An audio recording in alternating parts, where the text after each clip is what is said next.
Hi, everybody. Welcome. Oh, not yet. Sorry about that. Here we go. Hi, everybody. Welcome to the Leadership Book of the Month. I'm Kelly here with Brett and Mandy. Brett, welcome back. And Mandy Shoemaker is our guest today. And Mandy, we're very excited to have you with us. Mandy and I know each other from two organizations in Kansas City, and one is Central Exchange, and the other is National, it's NAWBO, National Association of Women Business Owners. And Mandy has been a business owner, an educator, an entrepreneur, and she recently launched her consulting practice. So we're excited to have you with us today. And what prompted this invitation was you did a conversation series on LinkedIn about tying this book to the Enneagram. Yes, I did. Yeah. It was fun. And I actually just led a book club of about 40 people through it as well. Yeah. And I wasn't able to make it to those meetings, but we're excited to have you with us today. I'm glad to be here. Hey, Brett, you want to do an update? Sure. Good afternoon, everyone. Thank you once again for investing your time in us and in our content. We couldn't be more grateful for that. So this has certainly been a labor of love, something which Kelly and I are obviously both extremely passionate about. As Kelly said, we came to know each other through our Rockhurst connection. It was just kind of one of those aha moments where we said, you know what, there might be something special here, and kind of find ourselves well along on this journey now, which has been centered largely on leadership and personal development. So last count, and Kelly may have an update, but I believe the last she had told me, we had over 12,000 views. So obviously we're doing this out of the goodness of our heart because we believe in what we're doing and the message that we're delivering. But 12,000 views is certainly some validation. So we really, really are excited about that. So we post our reading lists on the website. Reading lists are real common for people that are continually doing education. So mine's out there, Kelly's is out there.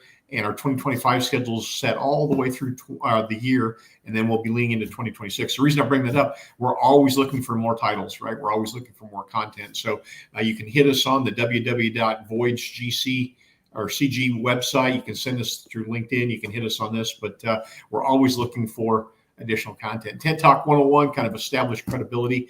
This is my 34th year, time flies, in industry with a broad background in production, product management, sales, finance, and executive leadership. So, throughout that journey, the common thread that I've had is protein and food service, helping people that run restaurants. That's kind of really what my core is. If you want to think of it that way, my primary focus is kind of supply chain and then sourcing services. So all the way in Kansas City to a lot of the same national chains that you and I dine at all the time across the country.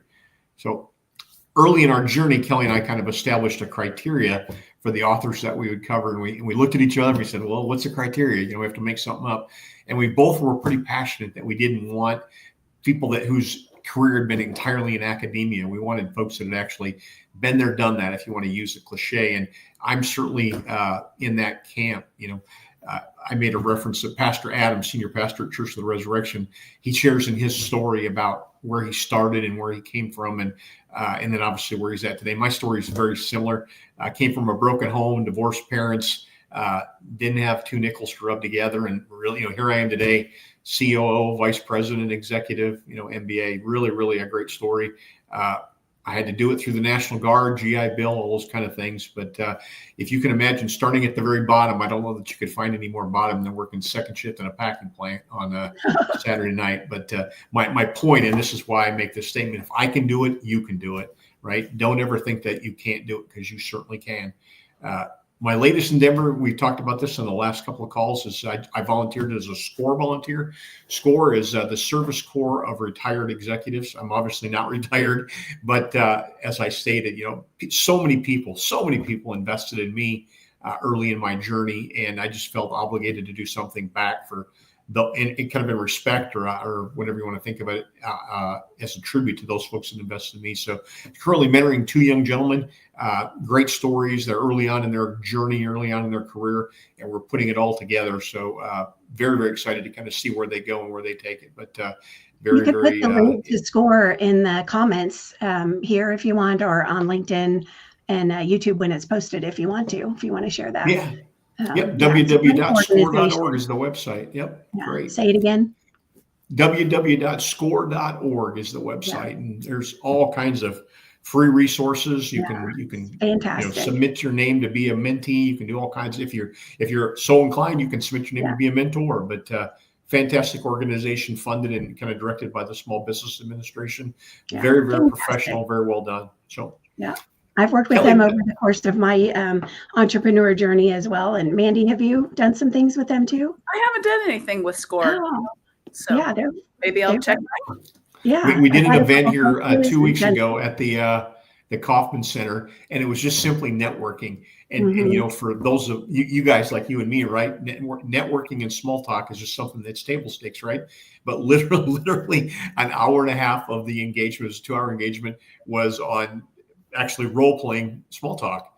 And, Oh, and you wow. wouldn't think that would be something that people would struggle with, but you know, if you're a young entrepreneur and new to the business world, just to simply carry on a conversation. And obviously, I've had tons and tons and tons of training at small talk, so it was a whole lot of open-ended questions, the how and the what, and the leading questions, and then seeing people how they responded. And I sometimes felt like people felt like they were getting played a little bit, but yeah, small talk's an art. But yeah, anyway, that's just one example of one of the opportunities that you can afford yourself of. Mandy, do you want to share anything else about what you're up to? Sure. I am so co-founder of Prairie Elder Care. My sister-in-law and I own group homes for people living with dementia.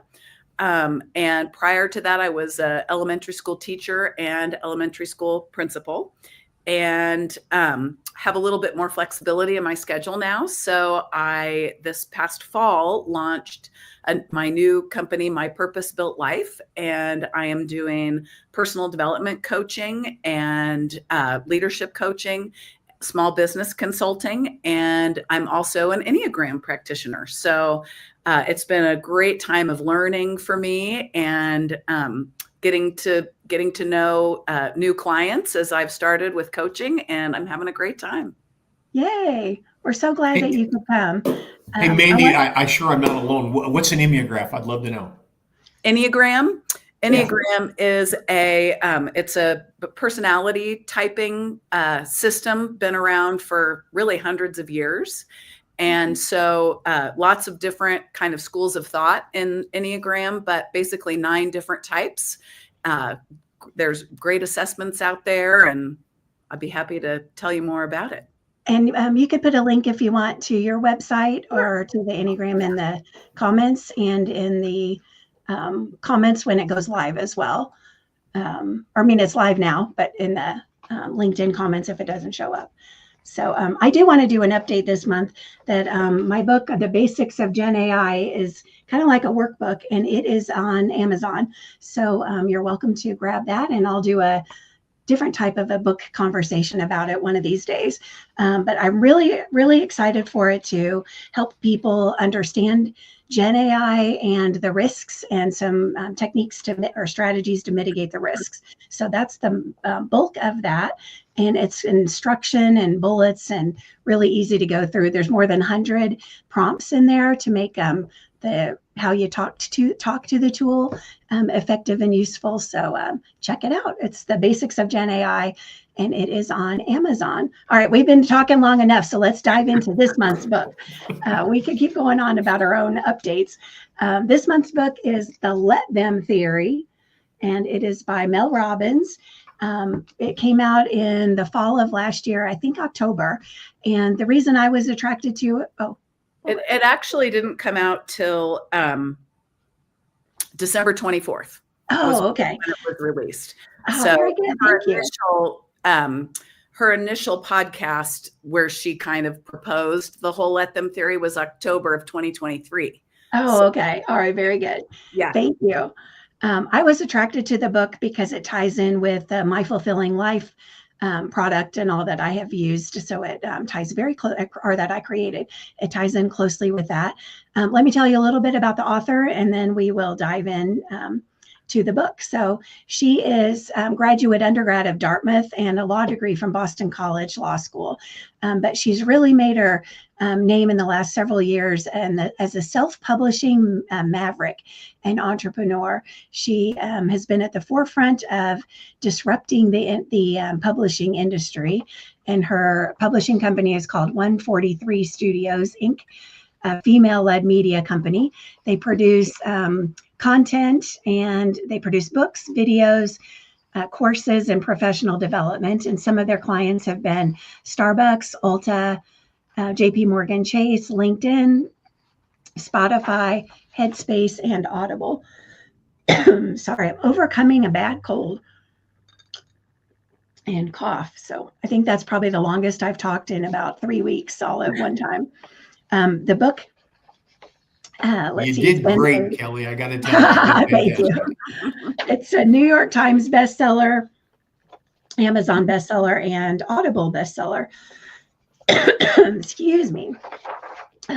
So there was a little bit of controversy came out about this book, and I'd heard about it from some others, but there was in some of the media this week, coincidentally, about the Let Them theory. The concept of Let Them was a poem written by a gal named 𝗕𝗢𝗄𝗍𝗄𝗎, and you can check her out on Instagram. She talks a lot about Let Them.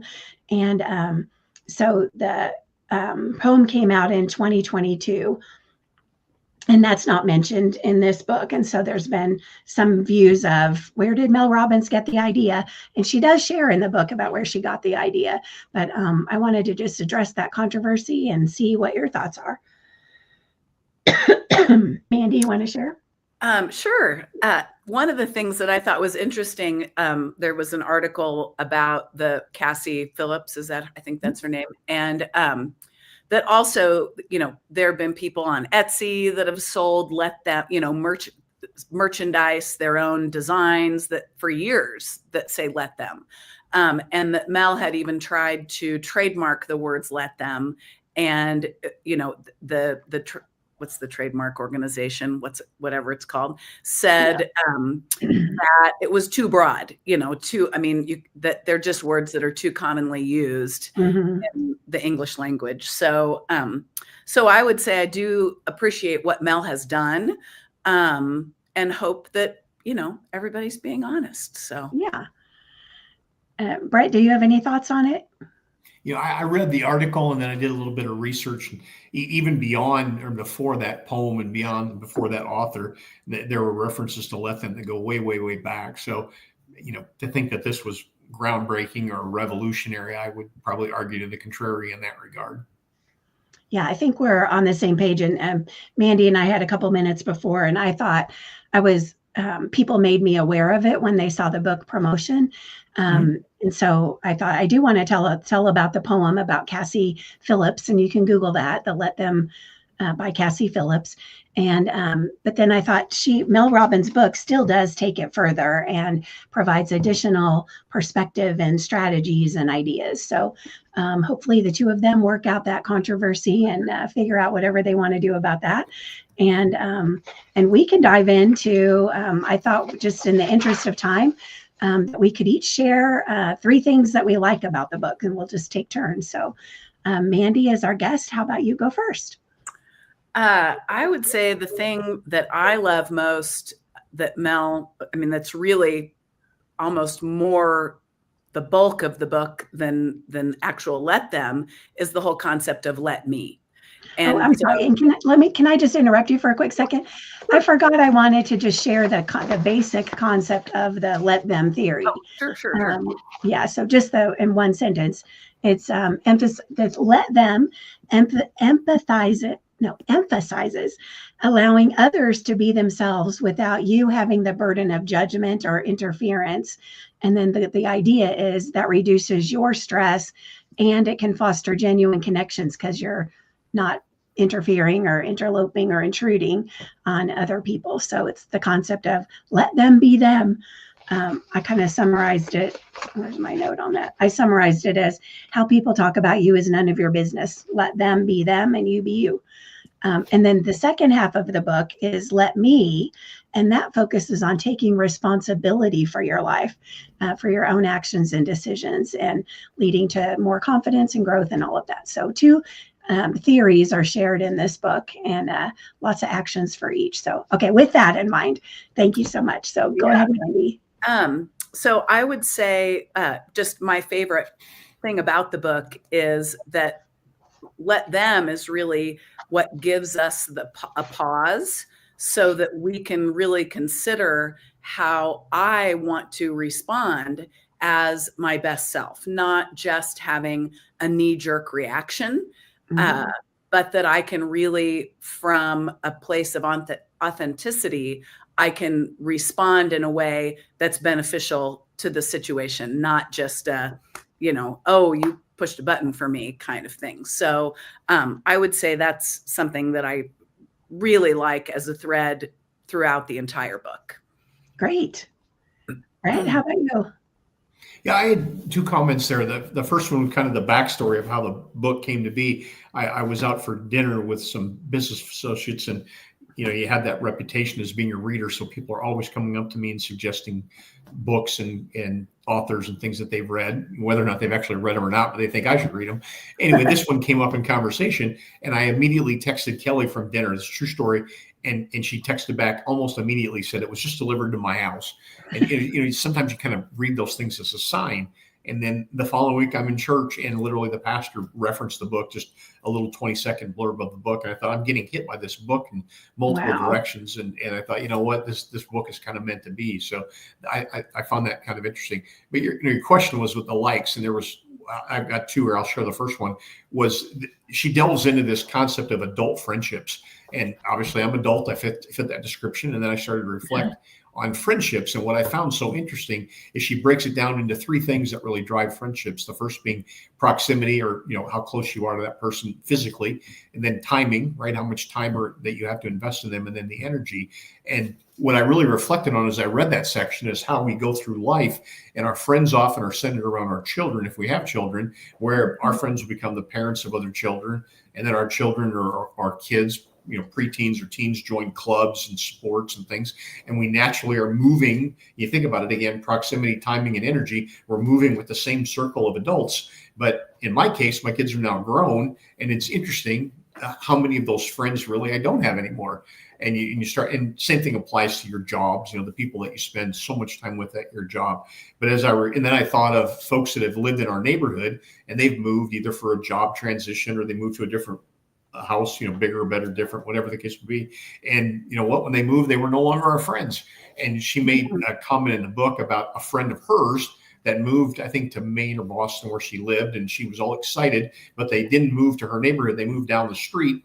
And rather than her and that friend staying connected, that friend formed new friends in her neighborhood. And then obviously she had her own friends in her neighborhood. So I thought that was kind of an interesting, and it caused me to stop and reflect on my own adult friendships, which I think the takeaway that I ended up with was, the two things that really stand out are your immediate family, and then your more distant family. And those are the ones that stay with you no matter what the situation is, despite the proximity, timing, and energy. Mm-hmm. That's funny. I had a call earlier today with somebody who was introduced. We were introduced to each other by a longtime friend of both of us, but we know him through different ways. And so that was funny how the friendships have lasted for 20 and more years, and the connections and all. But this woman that I met with, she mentioned she had just written a list of people that she knew early in her career, 25 years ago, and was reaching out to people. And so just because they're not close physically close, they don't work together. And so that applies in home and work and all the things. And so keeping and being intentional about how you nurture those relationships. Well, and the takeaway I had as well is, you think of how rare the idea of a childhood friend is, right? Mm-hmm. And I was thinking of my wife. I mean, she's still friends with the girl that she went to kindergarten with, and their family is so close. I can't say that I am, and I've moved, I've transitioned, and my family doesn't live in the same town where I grew up as a young boy. It's those childhood friends, they're probably more rare than what we probably realize. One of the things that and the adult friendship piece really struck me too as well, but it really aligns with there was a book that came out last year, 2023 maybe, The Good Life, which is the summary of the Harvard happiness study, the two guys that are directors of the Harvard happiness study, or that longitudinal study. And the number one determining factor for well-being later in life is connections. Yeah. Mhm. The quality of relationships. Yeah. And that does affect our brain and how our brains get Absolutely. dementia and stay all the things. So yeah, tying that all in. Yeah. Very It's good. amazing how it all overlaps. It is. It is. Mm-hmm. Brett, do you want to share one of your likes? Sure. The other one that really stood out to me was this idea that people only change when they want. And Mel Robbins, she goes into detail about her husband, which I'd hate to be her husband because they should kind of air their dirty laundry if you want to think of it that way. But either way, the point she was making was that, people really only change when they want to. And I always find it interesting when I'm reading something and it's as if the content's just served up to me at the right exact moment when I need it, and it'll be something that I'm dealing with either in work or in life, whatever the case may be. But it always strikes me how these things just are presented to me at just the right time. So case in point, we're currently at this transitional point in our business, and it's the classic of what got you here won't get you there kind of thing. And so we're asking our team members to do something different. And, what we call it change management or whatever, organizational behavior, whatever term you want to use. But as Robbins points out, we only change when we want to. And as a leader, right, we're supposed to inspire, we're supposed to motivate, we're supposed to energize and encourage. All those things are certainly the right tactics as leaders. But to really get change, right, we've got to illustrate or cast a vision for why that change is valuable and how that person who's changing will benefit. And where my mind went as I was reflecting on this is to say, I can want all I want, right? Just the way Mel wanted all these changes from her husband. But unless I can paint a vision for that person that I'm asking to change, they're not going to change. And whether we can accept that or whether we can't. And as leaders or as partners or spouses, really, that's the challenge that we've got in front of us, is to say, now, how do I motivate? And in my mind, as I was reading it, the word that kept coming was manipulate. And I don't like that. It's kind of a negative connotation, but I've got to somehow figure out a way, right, to achieve the change in the individual that I want so badly. But, yelling and screaming and demanding, and she uses the term adult tantrum in a different chapter. None of those are very effective, and I think we can all agree to that. So then it really comes upon us to demonstrate a high level of emotional intelligence, empathy, whatever term you like to use, to say, how can I get this person to execute the strategy or change, air quotes, to the desired behavior. So again, the whole point here was, what I needed that right at that moment. And I'm giving Kelly credit for picking this book, because I was able to extract that nugget, that little bit of content from the book, and just needed it right at that time. That's awesome. Yeah, that's you. Great. Mandy, you want to chime in on that? Sure. I would say kind of along that line as well. One of my favorite parts of the book is dealing with difficult people. She has a section on how to deal with difficult people. And it's kind of a combination of people only change when they feel like it, but then also how to just let them be them. Mm-hmm. And as long as we have a clear idea of what our values are, and we're acting in a way that's in alignment with our values, that then we can let challenging people be challenging and not have to let that bother us as much, mm-hmm. because we're proud of how we showed up in that scenario. She gives us several examples, but I think that even today, I think it really applies, even, with how divided the country is looking at, finding common ground and finding things. Look, she talks a lot about reframing, and that everybody has their own background, their own set of lived experiences, their own framework with which they view the world. And if we can kind of get that someone else's view is different than ours, we can be more accepting of the differences and more understanding, and maybe see that common ground a little bit better. And she talks a lot about that. You can't control how others behave, how other adults behave. Yeah. Stressing about it diminishes your own power. So it's not just let them be them because they'll be happy, but how you letting them be them affects you. Right. Yeah. I mean, it really all centers around me being in control of my own energy. Mm-hmm. So if I can, the more I just let other people siphon my energy, the less effective I am in every other aspect of my life and in responding to them. Right. And so the more I can stay on top of that and maintain my own emotional energy, the better it is for everybody. Well, and she illustrates that by saying you unintentionally abdicate control. And she goes into a lot of detail about how humans, we're all wired to want to control. I mean, that's a fundamental, I guess it's a virtue that we all have, whether we like it or not. But to your point, the way you said it, Mandy, I mean, whether we realize it or not, we're unintentionally giving up control. Yeah, giving up control and letting those things control us, just. Yeah. And it's not just the situation right then, it's our energy, like you said, and how we think about it. I mean, I've been in so many situations, and the situation might last 5 or 10 minutes, but then it's on my mind for like 4 days. Right. Then you ruminate about it, you lose sleep over it. Yes. Right. I might talk to a friend or two about it, and that's like another hour.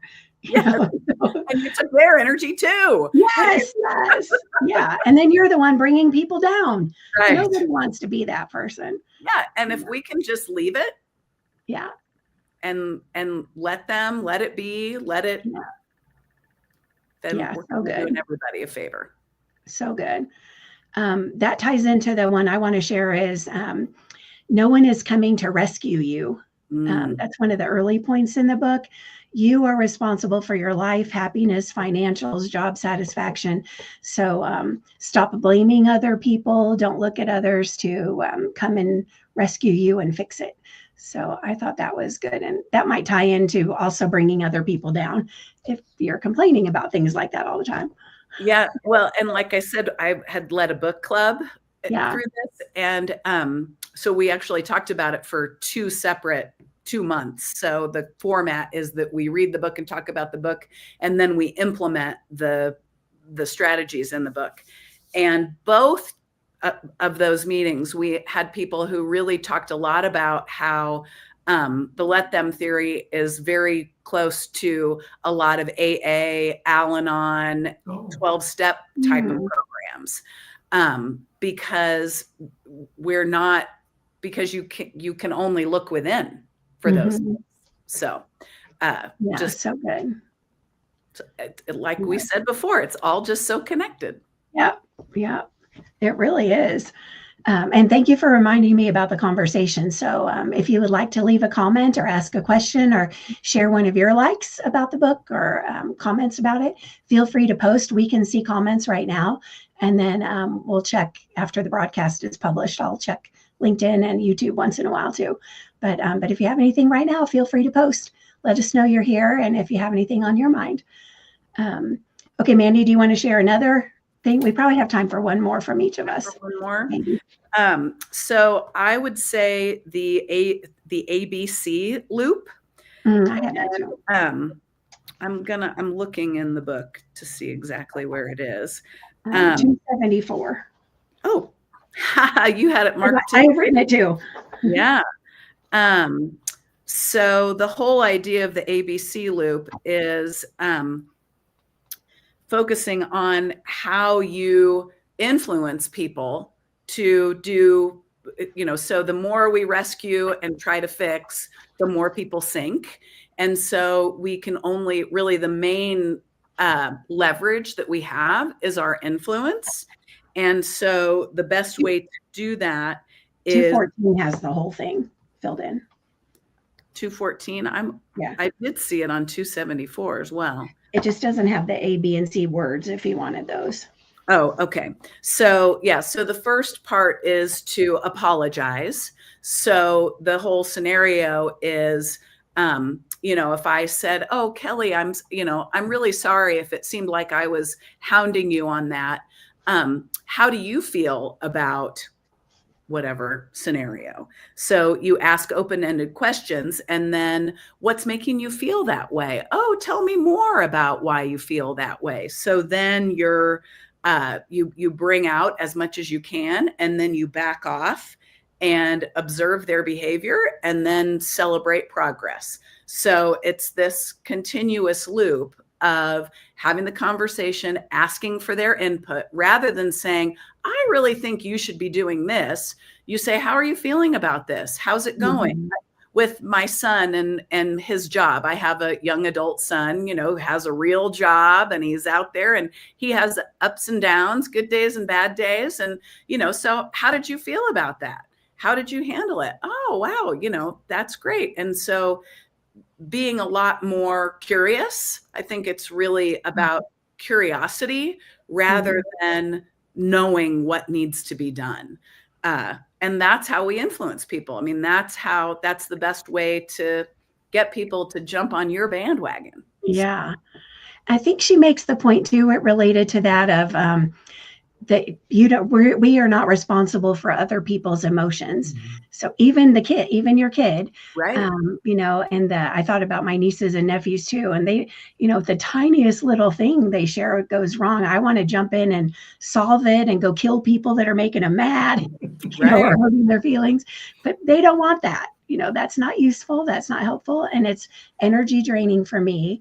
Mm-hmm. And they don't want it. So it's intrusive, and you're not responsible for that. And she makes that point so clearly in here. Yeah, and then you get frustrated when they don't do it. Right. If you would just do what I said. Right. You wouldn't have the problem if you just do what I said. Yeah. Brett, how do you do with all that with your kids? Yeah, I'm sitting here listening to you too. And the only thing that's going through my mind is if someone did all that, it would feel very clinical, and it's not something that I'm good at yet. I mean, obviously I need to continue to improve on that, but I'm loving the banter back and forth and how you're actually playing that off one another. Well, my younger son actually did have a lot of like mental health issues and addiction issues when he was younger. And, and this is all like kind of goes back to that AA, Al-Anon, and there's he participated in a youth sobriety program. And one of the phrases that we used all the time was, you have to let them hit the pavement, that you can't, that kids don't learn how to ride a bike unless you let them fall. Right. So you can't just hold on. You can't hold them upright the whole time. You have to let go at some point. And then they learn how to fix their mistakes. So if we just follow people along all the time for their whole lives, our kids or whoever, fixing their mistakes, then they never learn that they can do it themselves. Yeah. That affects their confidence too. And then their skills, their competency. And then think how energy draining that is for the person that's holding on too. And then you don't have the capacity to learn something else or to, contribute into life in another way. So yeah, that's amazing. It's exhausting to try to control. Yes, exhausting. Right. Brett, do you have another or any other things from the book? You had asked a comment about whether or not let them is somehow making us self-centered. And I reflected on that a little bit. I don't necessarily think that makes us self-centered, but it causes us to focus on what we can control, which is certainly ourselves. So I didn't really lean towards the idea of being self-centered, but I can see where, self-care and focusing on, as Mandy said, showing up in the best version of ourselves is really what it almost forces us to do or encourages us to do. So, and again, you guys both made the point that we can't control everyone around us, so we can advocate and support them, which is similar to what you were talking about in terms of helping somebody learn to ride a bike, but ultimately letting them. And then you would ask about the similarities between let it go and let them. And this is kind of funny. I wasn't really familiar with let it go as it related to this context. So I Googled it. And what do you think all the references came back on Google to let it go? Let go and let God. The movie, the Disney classic. There was pages and pages. Let it go. Yeah. I mean, I scrolled through. I'm a boy mom. I have not done Frozen things. We'll refrain from singing that for anyone that watches. I knew you would both go there, but I had a fun time trying to find anything that related to let it go, because all the references on Google were to the movie. So I'm sure. It was hilarious. hilarious. So That's For funny. sure. yeah, You back to know, you, Kelly. Yeah. I would definitely agree with you, Brett. And one of the things, I have a good friend, it's a mutual friend of mine and Kelly's, who had gone on vacation with her husband to visit his daughters. And it's sometimes a tense scenario, you know, and she had been reading the book, and they were they were traveling on this trip. They were going from one location to another. And her husband said to her, whatever is in that book is amazing, because this is like the best trip we've ever had. And I am enjoying being with you so much. And so I would say, if we can really let them, it's actually the opposite of being selfish, because that controlling piece is really kind of selfish. No, I know better than you do. I think this is how you should do this. But if I can let them, it actually is kind of an unselfish thing. Yes, yes. That's what I came to as well. And I talked about it with some other people who are saying that if every time something's going on and you're thinking, well, how do I feel about this? And what do I want to happen? That was where the concern was, about being self-centered. And I thought, well, you can add this concept, this philosophy, to other values that you have too. And if you're not self-centered now, adding this, you're not going to be self-centered. But if you are, you probably will be anyway. Yeah. And I have heard people who have said, isn't this just like throwing in the towel? Oh, I don't think so. Yeah. But I would agree that it's not. And I think if somebody, the book is all about, you're not in charge of somebody else's emotions or what they're going through in their lives. But if somebody's really struggling and they ask for your ideas and your help, you're going to help them. You're going to bring the rest of you into the conversation too. And the more you let them, the more likely they are to ask you. That's right. That's right. It's so interesting. Yeah. Well, we always end our broadcasts with, would you recommend this book, and to whom would you recommend it? So Mandy, what are your thoughts on that? Yes, I would recommend it. I have recommended it to my husband, not applied to me. He's really good at letting me, but in some other areas of his life. I think it's great for parents. And I think it's great for leaders. I think that it really does help us put our energy where it's going to be most productive. So, so I think people who are overwhelmed and maybe know they can be a little controlling and aren't sure how to stop, I think this is a good place to start. Oh, good. Thank you. All right, Brett, what's your thought? Would you recommend? I'm going to go last. I want to hear yours first, and then I'll go. I would recommend it to two people. So along the lines of what Mandy said at the end, if you know you're controlling, but if you might not know you're controlling, you might be a people pleaser. And so you don't think of yourself as controlling. So, but I would say if you're a people pleaser and your schedule's overbooked and you're doing a lot for everybody else all the time, that this would be a good book for you. And then the other part we didn't talk about in here, and all of us are married, but she does go into a lot about being single. So I'm going to suggest single people look at it. There's a lot in the book. She does. Maybe like 20% or something is about that. So I would say that's probably a good place for single people too. So, yeah, which I think is something that's left out a lot of. Yes. In life for adults. Yeah. Okay, Brett. Okay. So the question again, would I recommend the book? And my answer is it depends. So I'm probably the outlier here. To be honest with you, it's 300 pages, which is a reasonably heavy lift, but I felt the book probably could have been summarized in about 10 pages. I thought there was a lot of repetitiveness, a little bit of redundancy. I mean, let them's a pretty simple concept. So I started to reflect on it and say, who would really benefit, right? And I think it has a lot to do with where you are in terms of maturation, emotional intelligence, all those things. But the book was a little long for me, a little repetitive. I know the scenarios were changed somewhat from being a parent to let them, to let me, to than obviously couples and marriages and things. But I found all of that to be somewhat redundant. So then I Googled it just for fun, and I said, well, how many people have actually bought this book? So I don't know if you guys did that or not, but Google said 1.2 million copies of the book have been sold. So yeah. I think I'm the anomaly here. I mean, if 1.2 million people found the book to be worthwhile, and I'm kind of on the fence, like I said, don't judge that based on my assessment of the book, but make your own. And if you're a follower, right, a fast follower, 1.2 million is probably a good validation that there's probably something here.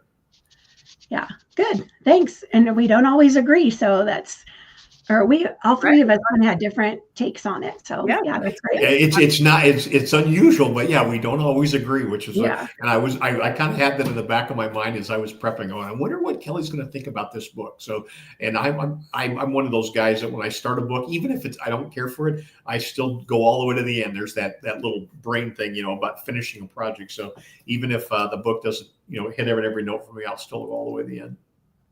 I do not do that. I don't either. Me neither. That's what makes us different, right? Yeah. Our next book, I was looking to see my copies down here in a pile somewhere, but our next one is April 24th, and it's Never Split the Difference by Chris Voss, negotiating as if life depended on it, because it does. And actually, I'm teaching a negotiation course in the MBA program at Rockhurst in a couple weeks. So I've used that book and recommended that book in that class a couple times. So I'm very excited to share that and talk about negotiation and all the different aspects of that in our life. And then the one after that is The Power of Clarity by Ann Latham, and she's going to join us again. And she joined us in December for the disconnect principle. So she'll be back with us in May. So check out those books, and we will look forward to seeing you then. Okay, final comments from you, Mandy. I would say that the one thing that I do love about Let Them is that it's applicable in so many areas. So when you are even bringing up negotiations, so for me, that's something that makes me nervous. And so I can prepare for a negotiation by saying, you know what, if they don't agree, if they disagree, or they want something different, let them. It's okay. So, so I think it really can be applied in so many different ways. Yeah, good. Brett, final comments? Yep, I get to tell our why. Right? I probably hasn't heard this, but early on in our journey, Kelly and I said, "Hey, why are we doing this?" We kind of chuckled about it, and we put together a little catchphrase, and we still use it. I think it's so applicable, but it's to inspire the leaders of tomorrow to continue to invest in themselves today. And I think that really sums up why we're here. Warren Buffett says investing in yourself is the best thing you can do, because it's something that no one can ever take of you. So take away from you. And then I always like to end with keep reading. It's the best investment you'll ever make. Yeah. And I use that summary, and I usually put #no dinosaurs. Because sometimes people that are highly experienced think that, oh, these books that we're talking about, they're just for the up and comers or for new entrants to leadership. And no, the highly experienced leaders need to keep developing as well. So I'm going to end on that note. And thank you both. Thank you, Mandy, for joining us and sharing your expertise and experience. And Brett, thank you too. And always good to spend some time with you as well. Thank you. And thank you, everybody who watched. We look forward to seeing you soon.